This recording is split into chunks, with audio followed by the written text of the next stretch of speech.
a WikiVidi documentaries production. Don't forget to like and subscribe. Enjoy. Byzantine Empire. The Byzantine Empire, also referred to as the Eastern Roman Empire, was the continuation of the Roman Empire in the East during Late Antiquity and the Middle Ages, when its capital city was Constantinople. It survived the fragmentation and fall of the Western Roman Empire in the 5th century AD and continued to exist for an additional 1,000 years until it fell to the Ottoman Turks in 1453. During most of its existence, the empire was the most powerful economic, cultural, and military force in Europe. Both Byzantine Empire and Eastern Roman Empire are historiographical terms created after the end of the realm. Its citizens continued to refer to their empire as the Roman Empire, or Romania, and to themselves as Romans.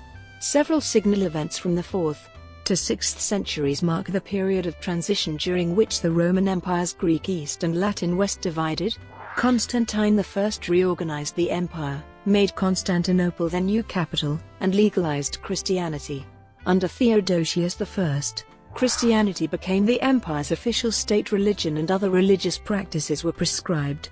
Finally, under the reign of Heraclius, the empire's military and administration were restructured and adopted Greek for official use instead of Latin.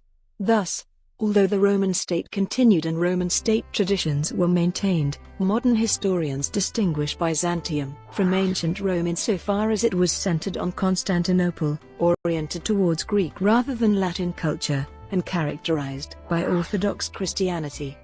The borders of the empire evolved significantly over its existence, as it went through several cycles of decline and recovery.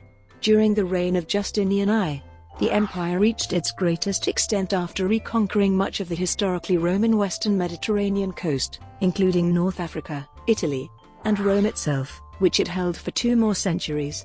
During the reign of Maurice, the empire's eastern frontier was expanded, and the north stabilized. However, his assassination caused the Byzantine-Sasanian War of 602–628, which exhausted the empire's resources and contributed to major territorial losses during the early Muslim conquests of the 7th century. In a matter of years, the empire lost its richest provinces, Egypt and Syria, to the Arabs.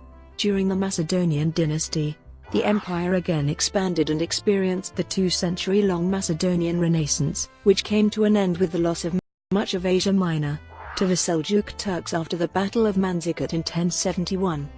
This battle opened the way for the Turks to settle in Anatolia. The empire recovered again during the Komnenian Restoration, such that by the 12th century Constantinople was the largest and wealthiest European city.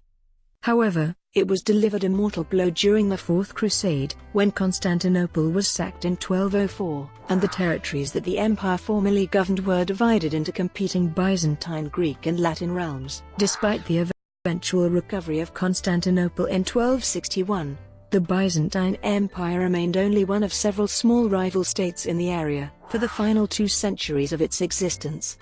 Its remaining territories were progressively annexed by the Ottomans over the 15th century. The fall of Constantinople to the Ottoman Empire in 1453 finally ended the Byzantine Empire, the last of the imperial Byzantine successor states. The Empire of Trebizond would be conquered by the Ottomans 8 years later in the 1461 Siege of Trebizond. Nomenclature. The first use of the term Byzantine to label the later years of the Roman Empire was in 1557, when the German historian Hieronymus Wolff published his work Corpus Histoire Byzantine, a collection of historical sources. The term comes from Byzantium, the name of the city of Constantinople before it became Constantine's capital. This older name of the city would rarely be used from this point onward except in historical or poetic contexts. The publication in 1648 of the Byzantine du Louvre, and in 1680 of Ducange's Historia Byzantina further popularized the use of Byzantine among French authors, such as Montesquieu. However, it was not until the mid-19th century that the term came into general use in the Western world. The Byzantine Empire was known to its inhabitants as the Roman Empire, the Empire of the Romans, Romania, the Roman Republic, Graecia, and also as Rome. The inhabitants called themselves Romaioi and Graikoi, and even as late as the 19th century Greeks typically referred to modern Greek as Romaika and Graikika. Although the Byzantine Empire had a multi-ethnic character during most of its history, and preserved Romano-Hellenistic traditions, it became identified by its western and northern contemporaries with its increasingly predominant Greek element. The occasional use of the term Empire of the Greeks in the West to refer to the Eastern Roman Empire and of the Byzantine Emperor as Imperator Graecorum were also used to separate it from the prestige of the Roman Empire within the new kingdoms of the West. The authority of the Byzantine Emperor as the legitimate Roman Emperor was challenged by the coronation of Charlemagne as Imperator Augustus by Pope Leo III in the year 800. Needing Charlemagne's support in his struggle against his enemies in Rome, Leo used the lack of a male occupant of the throne of the Roman Empire at the time to claim that it was vacant, and that he could therefore crown a new emperor himself. No such distinction existed in the Islamic and Slavic worlds, where the empire was more straightforwardly seen as the continuation of the Roman Empire. In the Islamic world, the Roman Empire was known primarily as Rum.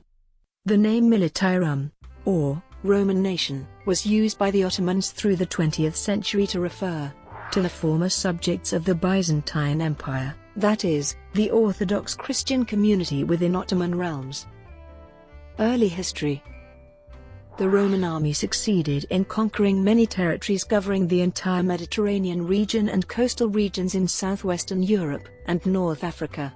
These territories were home to many different cultural groups, both urban populations and rural populations. Generally speaking, the eastern Mediterranean provinces were more urbanized than the western, having previously been united under the Macedonian Empire and Hellenized by the influence of Greek culture. The West also suffered more heavily from the instability of the 3rd century AD. This distinction between the established Hellenized East and the younger Latinized West persisted, and became increasingly important in later centuries, leading to a gradual estrangement of the two worlds. Decentralization of power. To maintain control and improve administration, various schemes to divide the work of the Roman emperor by sharing it between individuals were tried between 285 and 324, from 337 to 350, from 364 to 392, and again between 395 and 480. Although the administrative subdivisions varied, they generally involved a division of labor between East and West. Each division was a form of power sharing, for the ultimate imperium was not divisible, and therefore the empire remained legally one state, although the co-emperors often saw each other as rivals or enemies. In 293, Emperor Diocletian created a new administrative system to guarantee security in all endangered regions of his empire. He associated himself with a co-emperor, and each co-emperor then adopted a young colleague given the title of Caesar, to share in their rule and eventually to succeed the senior partner. The tetrarchy collapsed, however, in 313, and a few years later Constantine I reunited the two administrative divisions of the empire as sole Augustus. Recentralisation. In 330, Constantine moved the seat of the empire to Constantinople, which he founded as a second Rome on the site of Byzantium, a city strategically located on the trade routes between Europe and Asia and between the Mediterranean and the Black Sea. Constantine introduced important changes into the empire's military, monetary, civil and religious institutions. As regards his economic policies in particular, he has been accused by certain scholars of reckless fiscality, but the gold solidus he introduced became a stable currency that transformed the economy and promoted development. Under Constantine, Christianity did not become the exclusive religion of the state, but enjoyed imperial preference, because the emperor supported it with generous privileges. Constantine established the principle that emperors could not settle questions of doctrine on their own, but should summon instead general ecclesiastical councils for that purpose. His convening of both the Synod of Isle and the First Council of Nicaea indicated his interest in the unity of the Church, and showcased his claim to be its head. The rise of Christianity was briefly interrupted on the accession of the Emperor Julian in 361, who made a determined effort to restore polytheism throughout the empire and was thus dubbed Julian the Apostate by the Church. However, this was reversed when Julian was killed in battle in 363. Theodosius I was the last emperor to rule both the eastern and western halves of the empire. In 391 and 392 he issued a series of edicts essentially banning pagan religion. Pagan festivals and sacrifices were banned, as was access to all pagan temples and places of worship. The last Olympic Games are believed to have been held in 393. In 395, Theodosius I bequeathed the imperial office jointly to his sons, Arcadius in the east and Honorius in the west, once again dividing imperial administration. In the 5th century the eastern part of the empire was largely spared the difficulties faced by the west, due in part to a more established urban culture and greater financial resources, which allowed it to placate invaders with tribute and pay foreign mercenaries. This success allowed Theodosius II to focus on the codification of Roman law and further fortification of the walls of Constantinople, which left the city impervious to most attacks until 1204. Large portions of the Theodosian walls are preserved to the present day. To fend off the Huns, Theodosius had to pay an enormous annual tribute to Attila. His successor, Marcian, refused to continue to pay the tribute, but Attila had already diverted his attention to the west. After Attila's death in 453, the Hunnic Empire collapsed, and many of the remaining Huns were often hired as mercenaries by Constantinople. Loss of the Western Roman Empire. After the fall of Attila, the Eastern Empire enjoyed a period of peace, while the Western Empire deteriorated due to continuing migration and expansion by the Germanic nations. In 480, with the death of the Western Emperor Julius Nepos, Eastern Emperor Zeno became sole emperor of the empire. Odoacer, now ruler of Italy, was nominally Zeno's subordinate, but acted with complete autonomy, eventually providing support to a rebellion against the emperor.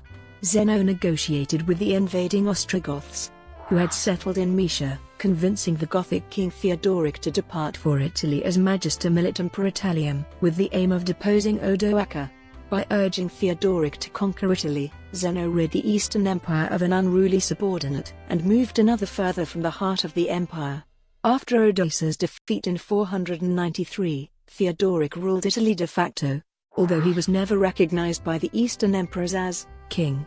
In 491, Anastasius I, an aged civil officer of Roman origin, became emperor, but it was not until 497 that the forces of the new emperor effectively took the measure of Isaurian resistance. Anastasius revealed himself as an energetic reformer and an able administrator. He perfected Constantine I's coinage system by definitively setting the weight of the copper follis, the coin used in most everyday transactions. He also reformed the tax system and permanently abolished the chrysogyron tax. The state treasury contained the enormous sum of £320,000 of gold when Anastasius died in 518. Justinian dynasty. The Justinian dynasty was founded by Justin I, who, though illiterate, rose through the ranks of the military to become emperor in 518. He was succeeded by his nephew Justinian I in 527, who may already have exerted effective control during Justin's reign. One of the most important figures of late antiquity and possibly the last Roman emperor to speak Latin as a first language, Justinian's rule constitutes a distinct epoch, marked by the ambitious, but only partly realized Renovatio Imperii, or restoration of the empire. His wife Theodora was particularly influential. In 529, Justinian appointed a 10-man commission chaired by John the Cappadocian to revise Roman law and create a new codification of laws and jurists extracts, known as the Corpus Juris Civilis, or the Justinian Code. In 534, the corpus was updated and, along with the enactments promulgated by Justinian after 534, formed the system of law used for most of the rest of the Byzantine era. The corpus forms the basis of civil law of many modern states. In 532, attempting to secure his eastern frontier, Justinian signed a peace treaty with Khosrau I of Persia, agreeing to pay a large annual tribute to the Sassanids. In the same year, he survived a revolt in Constantinople, which solidified his power, but ended with the deaths of a reported 30,000 to 35,000 rioters on his orders. The Western conquests began in 533, as Justinian sent his general Belisarius to reclaim the former province of Africa from the Vandals who had been in control since 429 with their capital at Carthage. Their success came with surprising ease, but it was not until 548 that the major local tribes were subdued. In Ostrogothic Italy, the deaths of Theodoric, his nephew, and heir Athalaric, and his daughter Amalasuntha had left her murderer, Theodahad, on the throne despite his weakened authority. In 535, a small Byzantine expedition to Sicily met with easy success, but the Goths soon stiffened their resistance, and victory did not come until 540, when Belisarius captured Ravenna, after successful sieges of Naples and Rome. In 535–536, Theodahad sent Pope Agapetus I to Constantinople to request the removal of Byzantine forces from Sicily, Dalmatia, and Italy. Although Agapetus failed in his mission to sign a peace with Justinian, he succeeded in having the Monophysite Patriarch Antimus I of Constantinople denounced. Despite Empress Theodora's support and protection, the Ostrogoths were soon reunited under the command of King Totila and captured Rome in 546. Belisarius, who had been sent back to Italy in 544, was eventually recalled to Constantinople in 549. The arrival of the Armenian eunuch Narses in Italy, with an army of 35,000 men, marked another shift in Gothic fortunes. Totila was defeated at the Battle of Tagni and his successor, Tyr, was defeated at the Battle of Mons Lactarius. Despite continuing resistance from a few Gothic garrisons and two subsequent invasions by the Franks and Alemanni, the war for the Italian peninsula was at an end. In 551, Athanagild, a noble from Visigothic Hispania, sought Justinian's help in a rebellion against the king, and the emperor dispatched a force under Liberius, a successful military commander. The empire held on to a small slice of the Iberian Peninsula coast until the reign of Heraclius. In the east, the Roman-Persian wars continued until 561, when the envoys of Justinian and Khosrau agreed on a 50-year peace. By the mid-550s, Justinian had won victories in most theatres of operation, with the notable exception of the Balkans, which were subjected to repeated incursions from the Slavs and the Gepids. Tribes of Serbs and Croats were later resettled in the northwestern Balkans. During the reign of Heraclius, Justinian called Belisarius out of retirement and defeated the new Hunnish threat. The strengthening of the Danube fleet caused the Kitriga Huns to withdraw, and they agreed to a treaty that allowed safe passage back across the Danube. Although polytheism had been suppressed by the state since at least the time of Constantine in the 4th century, traditional Greco-Roman culture was still influential in the Eastern Empire in the 6th century. Philosophers such as John Philoponus drew on Neoplatonic ideas in addition to Christian thought and empiricism. Nevertheless, Hellenistic philosophy began to be gradually supplanted by or amalgamated into newer Christian philosophy. The closure of the Platonic Academy in 529 was a notable turning point. Hymns written by Romanos the Melodist marked the development of the Divine Liturgy, while the architects Isidore of Miletus and Anthemius of Tralles worked to complete the new Church of the Holy Wisdom, Hagia Sophia, which was designed to replace an older church destroyed during the Nika Revolt. Completed in 537, the Hagia Sophia stands today as one of the major monuments of Byzantine architectural history. During the 6th and 7th centuries, the empire was struck by a series of epidemics, which greatly devastated the population and contributed to a significant economic decline and a weakening of the empire. After Justinian died in 565, his successor, Justin II, refused to pay the large tribute to the Persians. Meanwhile, the Germanic Lombards invaded Italy. By the end of the century, only a third of Italy was in Byzantine hands. Justin's successor, Tiberius II, choosing between his enemies, awarded subsidies to the Avars while taking military action against the Persians. Though Tiberius' general, Maurice, led an effective campaign on the eastern frontier, subsidies failed to restrain the Avars. They captured the Balkan fortress of Sirmium in 582.